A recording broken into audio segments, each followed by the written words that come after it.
Is Iron Gwazi being delayed yet again?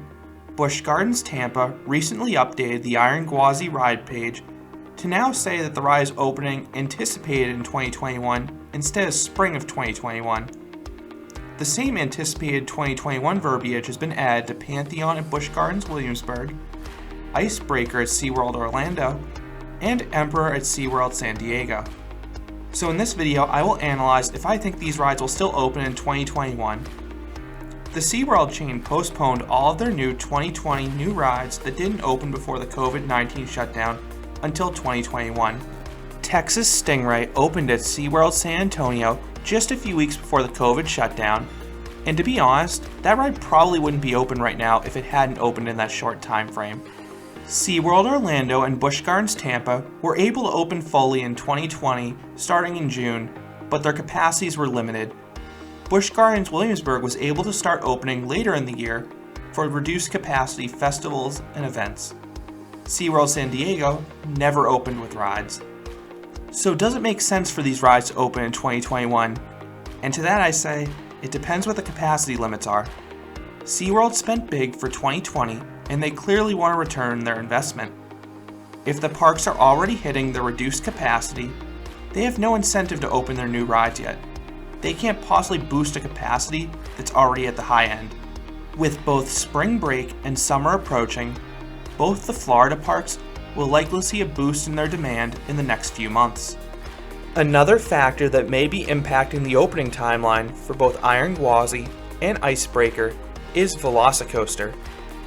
This giant Intamin roller coaster at Islands of Adventure is currently testing, and Universal has said this coaster will open in summer of 2021.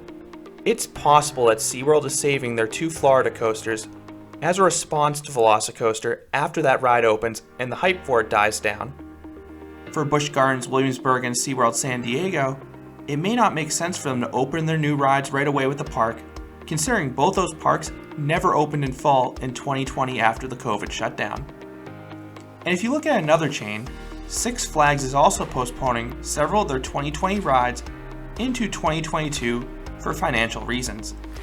The difference there is that most of their rides never began construction or were not far along. The big exception is Aquaman at Six Flags Over Texas, which is pretty much fully built.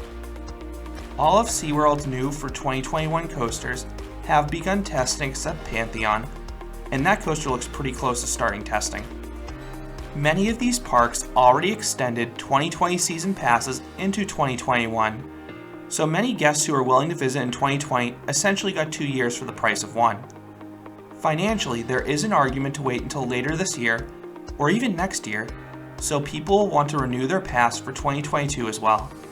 The parks can point to the pandemic as the reason, but they'd still have to waive the contempt from pass holders who saw these new rides marketed heavily to promote pass sales. Busch Gardens Tampa did this pretty recently with Iron Gwazi. I personally think the chain will open their new rides in mid to late summer. That's later than we expected, but I think it's the fairest compromise for the parks and pass holders. Capacity limits should increase over the next few months at these parks, and I think it'll make sense to open rides at that point when they have more spots open at their parks to handle the increased demand. Plus, it will give people who visited the park earlier in the year incentive to return. This is one of the reasons that Six Flags often doesn't open their rides until after Memorial Day. So those are my thoughts on what I think will happen with Iron Gwazi and the rest of the unopened roller coasters in the SeaWorld chain.